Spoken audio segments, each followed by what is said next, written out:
So I had a comment on my badge and banner tutorial from Chromasoul asking about how to do this for Definitive Edition, not using GIMP, but actually using Photoshop. So as I said in my response, I actually don't use Photoshop, but I've downloaded it and I figured I would see if I could try and run through and make this exact badge. Okay, so I'm in Photoshop, I'm going to hit New File, and you can see I've already been playing around trying to make some spider badges here, or rather spider banners, with a custom 64 by 96 pixel new file size. But I'm just going to stick with, I guess, a portrait 5 by 7, 300 pixel for the moment. I'm going to make sure that the color mode is RGB, make sure that we're in transparent as the background, and I think the rest of that looks okay. Alright, so there's our canvas. I'm going to see if I can start importing layers. So I've got a couple of images here. I'm just going to import them in and hope that they stick as layers over here.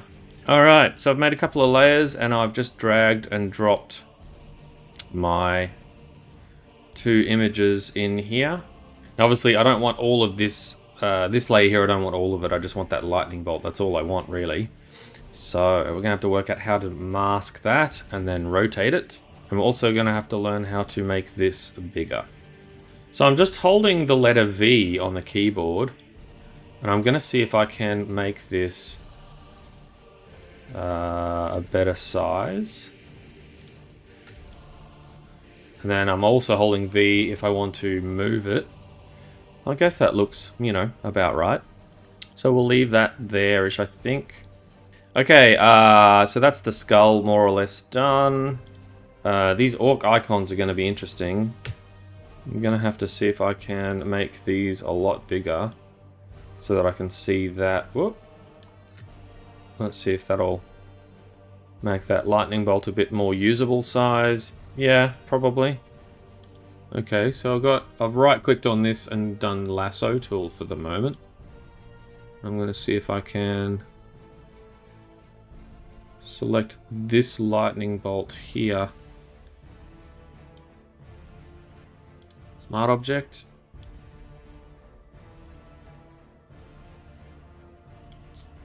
Okay. Now that's selected the lightning bolt at least. Alright, what if I just layer mask, reveal selection. Okay, that's okay, alright, that's what I wanted to do. So now we've got the lightning bolt. We've got the skull. I just need the white from that skull gone would be nice. Can I, if we go back to the skull, select, do you do select by color? Is that a thing? Isolate layers color range. Selection. Okay. Let's just mask that, I guess. Let's go to image, layer mask, reveal selection. Oh, whoops. I don't want that. I want layer mask hide selection. Yeah, okay, that's better. We've got the skull, we've got the lightning bolt. The lightning bolt we need to rotate a little bit. What's that? Lightning bolt is here. That looks about right. Let's see if we can rotate that. Layer type. Image. Image rotation. Can I do some kind of rotation-y? Okay. I mean, that's probably pretty good. And then can I just move that up to sort of there-ish? We're going to move the skull down to about there. And now we just need to add the circle in the background. How are we going to do that? On a separate layer. Let's get rid of those. Alright, so we've made our circle. It's probably slightly off, isn't it? But that's alright. So we'll go bucket tool. And I've chosen a red color. Making sure that the layer is selected with the eyeball there. And now I've left clicked in to give us a little red object, which is pretty great. Can I deselect now? Yep, cool. And now hopefully I can move this little circle somewhere else. Ish. How are we looking? How does that compare to our GIMP image? So actually the skull is a lot bigger, the red circle is smaller. Alright, so let's... Yeah, so actually the skull needs to be bigger. Let's make the skull bigger. Yeah, that's better. And now I want to try and carve a bit out of that skull. A little bit here. Can I get like an eraser? Eraser tool? Will that work? And I'm holding Alt and then the scroll wheel to scroll in here. Rasterize before processing. Edit console. Okay. Don't know what rasterize is, but sure. And I'm just going to click out a bit of the skull, I think.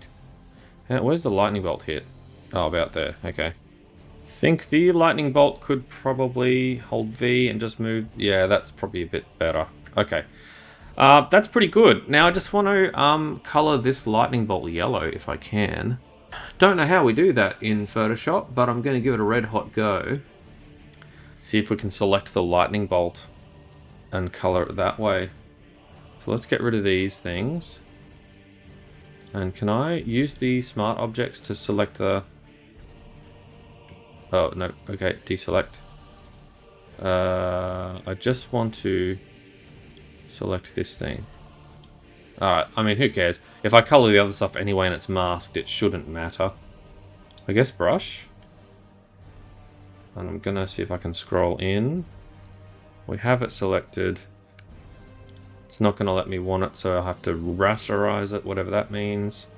Now I'm gonna color that lightning bolt yellow. So let's have a look at what that looks like.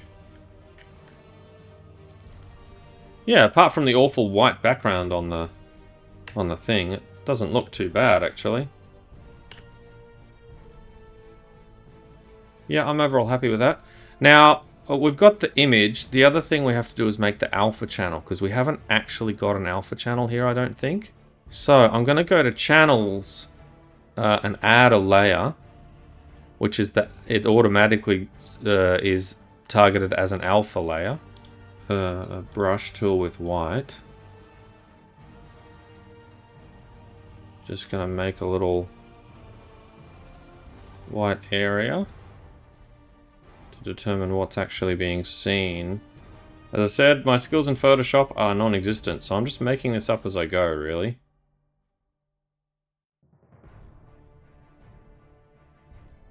Oh, okay. This is very like quick mask in GIMP. So, can I hit X to swap? Oh, I can. That's great. Okay, so I can just now go around this object.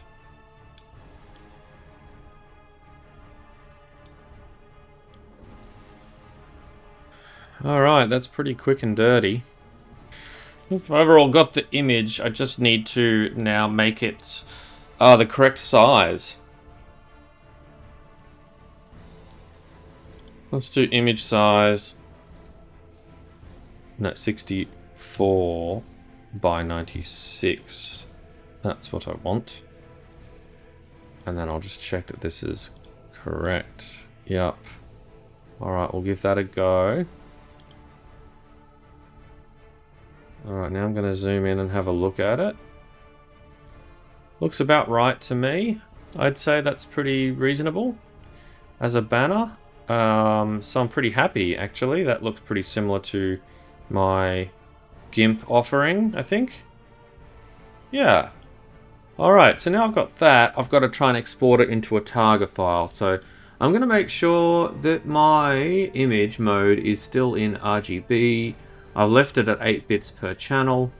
I'm now going to go to save a copy. So here in save a copy, I hope... Yeah, so here's the .tga target file that we want. And I'm going to call this head splitters Photoshop banner 1. You can see that it's already selected alpha channels, which is exactly what I want. I want that alpha channel. If that's not there, then I found that it doesn't tend to work too well. So this box either should be already ticked, or if you can tick it, that would be good. Although you'd hope it would already be ticked because you've made the alpha channel in the file itself. Alright, so we'll save. And this is important. I'm going to save it as 32 bits per pixel. And I'm going to make sure that this compression RLE is unticked. So we'll do that and then see if that works in game. Head splitters. So I've put the head splitters PS banner TGA file thingy in here.